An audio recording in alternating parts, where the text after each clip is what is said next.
So, how to mix backing vocals. On this video, I will show you tricks and techniques to make those backing vocals really juicy.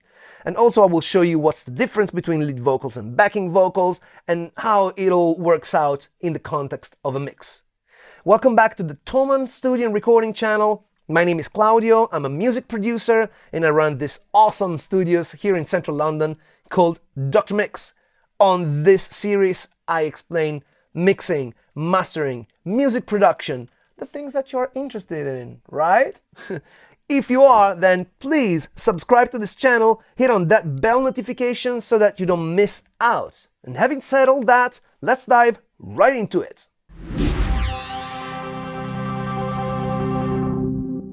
So what are backing vocals anyway? So backing vocals are those, background singers that you would picture on a stage. The lead vocalist is in front of you and the backing vocalists are on the back, sort of, counterpointing, giving some harmonies, sometimes underlining passages of the music or the lyrics.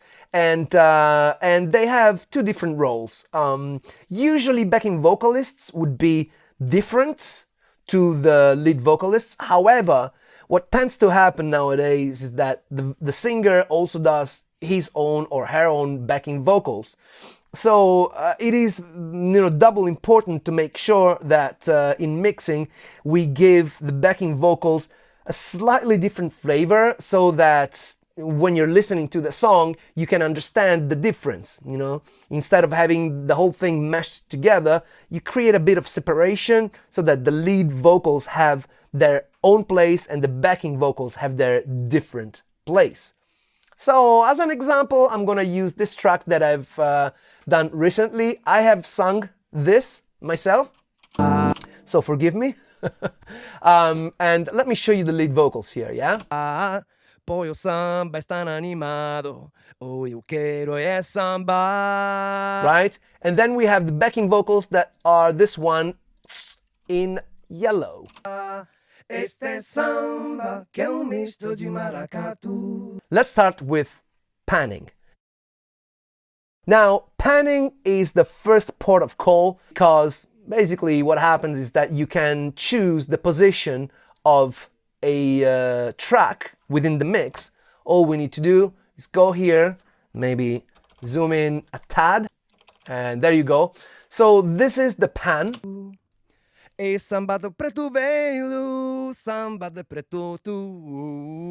So these are my lead vocals and I can choose where to play them in the panorama. Yeah, that's why pan, the word pan is for panorama. So you see I can slide it to the left or to the right. And of course, lead vocals, you want to keep them in the center. Right now, I'm just gonna use a very basic compression. How about CLA the 76? This is pretty standard. Let me just put some of it.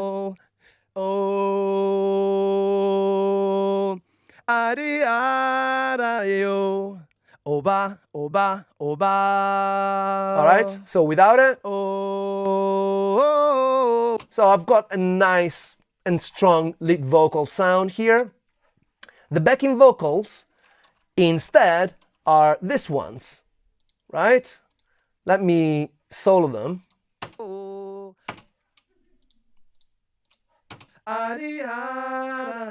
Right? So right from the get-go, a good idea is to pan them away from the lead vocals. In this case, I have panned this to the left, this to the right, this to the mid-left, and this to the mid-right. So that visually speaking, if you could visualize the music, you would have the lead vocalist here, and then you have one backing vocalist here and one here, then one here and one here, right? So that immediately when you're putting your headphones on or you're listening to the mix in a stereo environment, you can literally tell that there is a difference in positioning. So your brain can sort of work that out. Oh, this is a different singer because this sound is coming from a different position. So that's port of call number one. Port of call number two would be that I give this backing vocals a slightly different sound. For example, using a different compressor. So as you can notice, this backing vocals here, and we have a few more down here. And how have I panned those? I have panned those to the center. Well, let's put them, in between. So this is L69, R65. You know what? Let's make it L50, and then we make this right 50. And this last ones we go L75, and this we go R75. Yeah? So basically we have scattered them around the panorama, yeah? Yeah?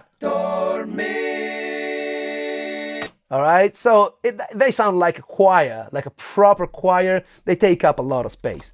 But let's give them a different sound. For example, let's use a different compressor. Let's use the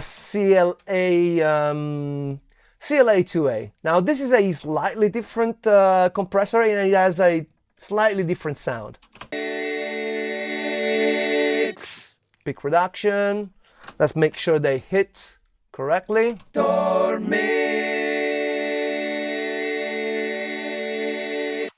You can think of using a different compressor as you kind of using, like, those amber goggles, amber glasses, yeah? So that basically you give just the backing vocals a completely different vision. You see what I mean? So if you use a different compressor, compressors have different sounds, and although you may think that your ear can't tell the difference, the ear can really tell the difference. So it's just a small difference that, piles up, and at the end you have, even though it's the same person singing, you have two slightly different flavors. All right, this is quite important because it piles up. So now we have, let's go to this bit where we have the lead vocals and the backing vocals at the same time. So maybe these ones are a little bit too loud. Let's pull them down a little bit. And maybe this lead vocals, we're gonna push them forward a little bit. Just a little bit, all right? Now, let's do something else. How about we have these two different reverbs, right? How about if we use a long reverb for the lead vocals, aka Valhalla, which, as you know, is one of my favorites. So let's add a little bit of that. Samba de preto tú, más que nada. Un samba como este tan legal. Maybe push it a bit harder. Você não vai querer que eu chegue no final. So we are a little bit in a church here, which maybe it's a bit too much. Let's pull this down a little bit, all right? Cool.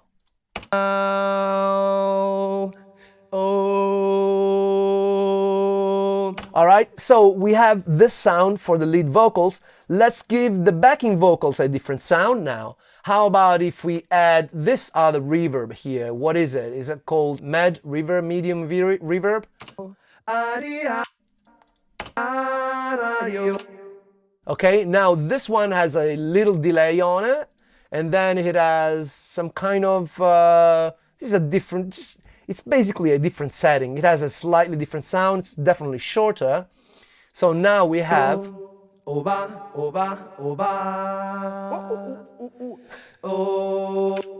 so see how different it is, the sound from the backing vocals than from the lead vocals.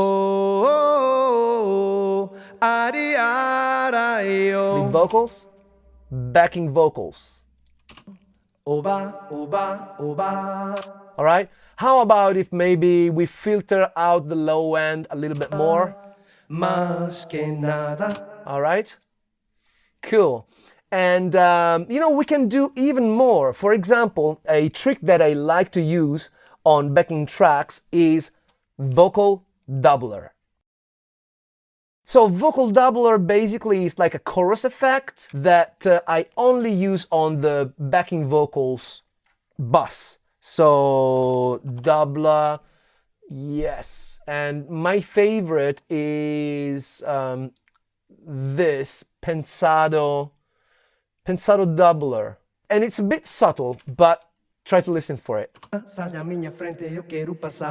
it? Pois o samba está animado. O que eu quero é samba. Este samba que é misto de maracatu. E samba de preto velho, samba de preto tu. Right? It introduces a little bit of chorusy effect. It's not too pronounced. You could use a chorus, a proper chorus. Or maybe even a flanger, just a little bit. Just as long as you make those backing vocals ever so slightly different to the lead vocals in a way that they get out of the lead vocalist's way. So now let's try and work them out around the lead vocals. Este samba que é misto de maracatu. Which brings me to the next subject, leveling. So leveling means basically that I have to assign the correct level to this. And that is very song dependent. You know, you have to listen to the song. This is like a samba. So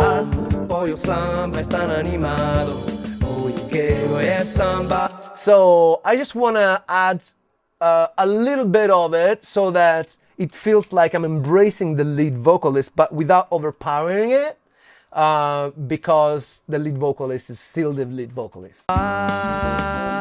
Este samba que é misto de maracatu. E samba de preto velho, samba de preto tu. Mas que nada, samba como este tão legal, você não vai querer que eu chegue no final. And there you go. We have mixed the backing vocals. Did that help? If you have any questions about backing vocals, please feel free to ask them here below in the comment section. Otherwise, I hope that you're staying super inspired and having a great day. See you next time. Bye.